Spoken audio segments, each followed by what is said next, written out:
Me chamo Carlos Magno. Presto serviço como vigia noturno motorizado em ruas de um bairro e faço isso há mais de 10 anos. Trabalho sempre no mesmo local, mas recentemente fui remanejado para um bairro próximo ao que estou acostumado a trabalhar, porque o amigo que fazia esta rota se acidentou e não havia quem o substituísse por falta de conhecimento do local. E a bem da verdade é que, quando já estamos alocados em algum bairro e o serviço é tranquilo, não gostamos muito de ir para um local desconhecido. Mas eu devo muitos favores ao meu empregador, que sempre me ajuda quando preciso, e sou daquela máxima de que não se cospe em prato que se come, porque a fome é diária. De início eu não gostei da mudança, mas como não havia muito o que se fazer, me contentei e fui trabalhar naquele lugar, que aparentemente era bem tranquilo também. Ao menos era isso que eu esperava dele.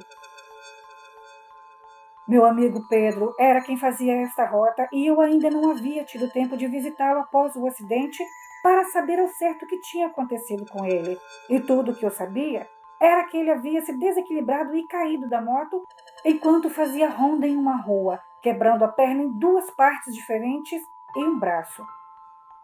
Eu achei estranho ele ter se ferido assim em uma velocidade baixa. Não podemos correr durante o trajeto, senão não conseguimos patrulhar com atenção e cuidado. A função é bem simples, nada mirabolante, mas às vezes nos deparamos com algumas situações que nos exigem pensar ou agir rápido, como, por exemplo, flagrar alguém tentando pular um muro, arrombar portas ou portões, carros, brigas na rua, enfim. Na maioria dos casos, é dispersar a situação ou acionar a polícia para que medidas legais sejam providenciadas e os problemas resolvidos. Comecei a ronda às 9h30 da noite e percorri todas as ruas como sempre fiz e confesso que até com mais atenção, já que era uma área desconhecida por mim até então. Em uma rua do bairro existe um lote vago muito bem cuidado, murado e limpo.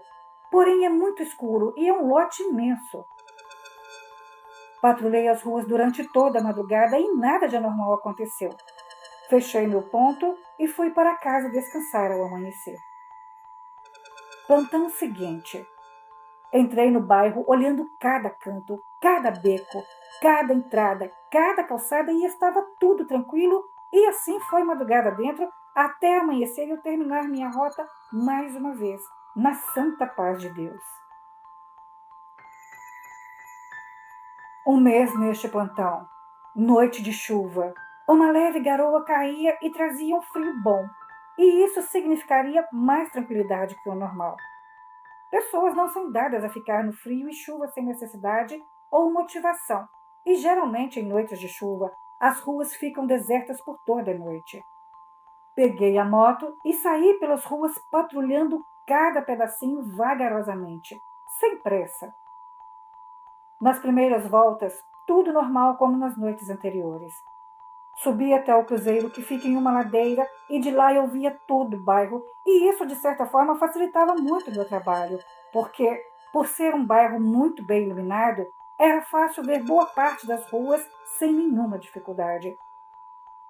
Fiquei ali uns 10 minutos observando as ruas e pensando em como seria bom poder estar em casa uma hora daquelas junto de minha família, numa cama quentinha, sem me preocupar com o que acontecesse nas ruas de madrugada.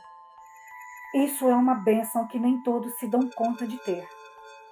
Eu não reclamo, não. Sou muito grato pelo meu trabalho. Afinal, é dele que tiro o sustento de minha família e não posso me queixar, porque mesmo em tempos de pandemia, não nos faltou e nem nos falta nada.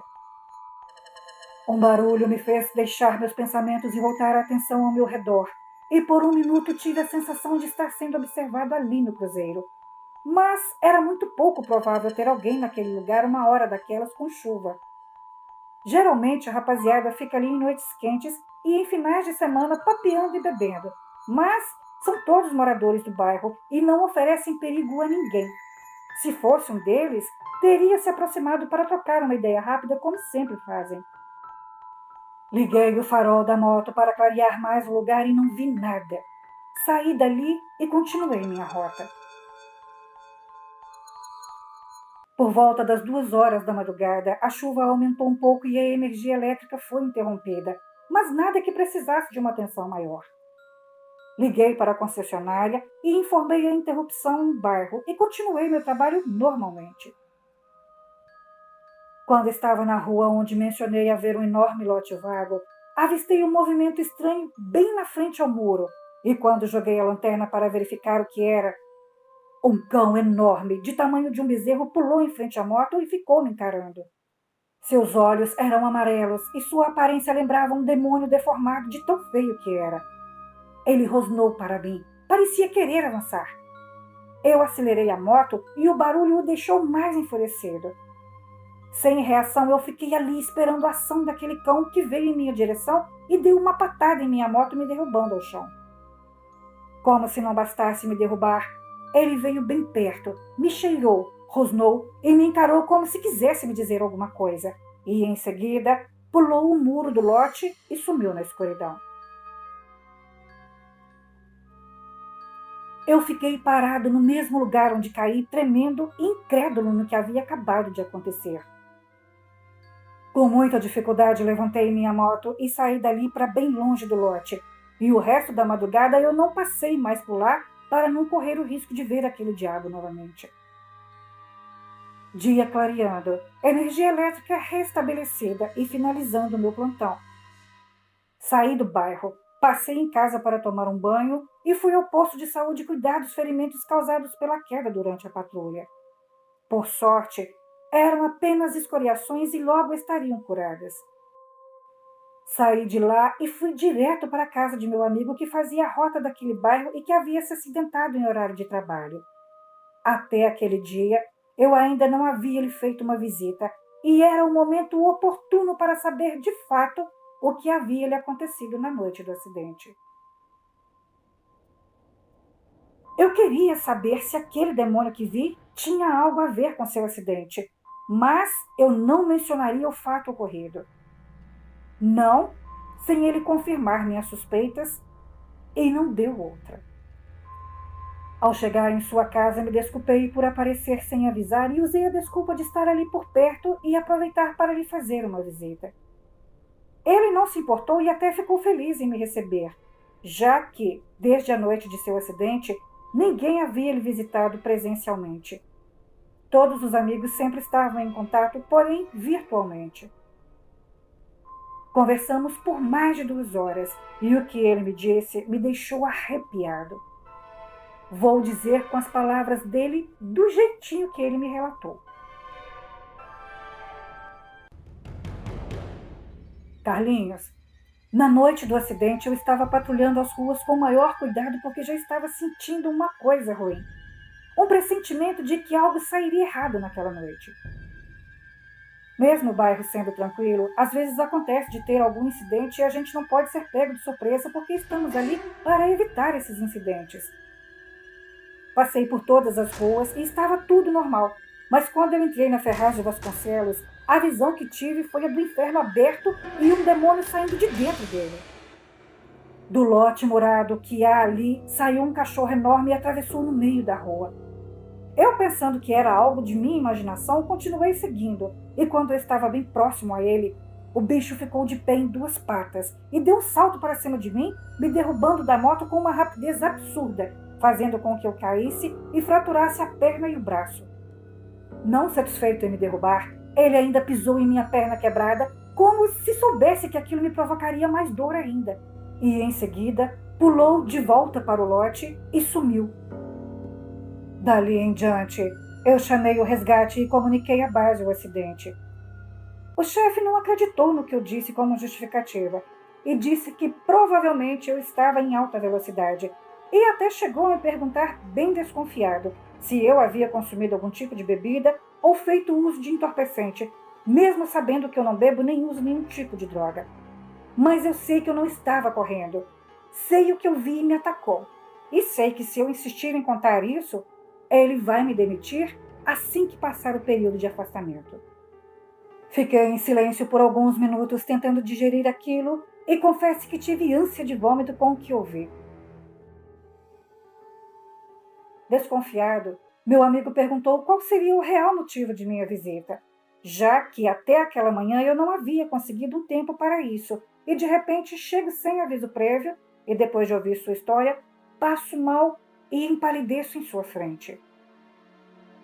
Sem conseguir me desvencilhar, contei a ele o que aconteceu na noite passada, e ele me olhou, ficando em silêncio por alguns minutos, e em seguida me perguntou: Carlinhos, se não tivesse acontecido com você, você acreditaria em tudo que eu acabei de te contar? Eu baixei minha cabeça, envergonhado, e pedi desculpas a ele e disse que só acreditaria porque o conheço de longa data e sei de sua seriedade. Mas, se viesse de outra pessoa, dificilmente acreditaria em uma coisa tão absurda. Ele sorriu um tanto sem graça e me deu o seguinte conselho: para o seu bem, guarde isso com você e não comente com ninguém do trabalho, principalmente com a chefia. Isso não será visto com bons olhos e você pode entrar no rol dos loucos, sendo considerado inapto para a função e assim desligado da empresa. Tentei argumentar dizendo que, se eu dissesse o que aconteceu, talvez ajudasse em sua defesa junto à chefia, mas ele discordou veementemente, dizendo que um louco seria o suficiente para eles. Não precisariam de dois. Saí de sua casa sem ter muito o que fazer e combinamos de não mencionar este fato com ninguém da empresa. Ele tem um novo emprego à vista quando puder retornar ao trabalho, mas eu não. E tenho família para sustentar, que no momento depende exclusivamente de mim. Sendo assim, não posso me dar ao luxo de arriscar a perder meu emprego, mas, assim como meu amigo, eu também sei o que vi e o que houve naquela noite escura e chuvosa, que mais parecia um cenário de filme de terror. Boa noite.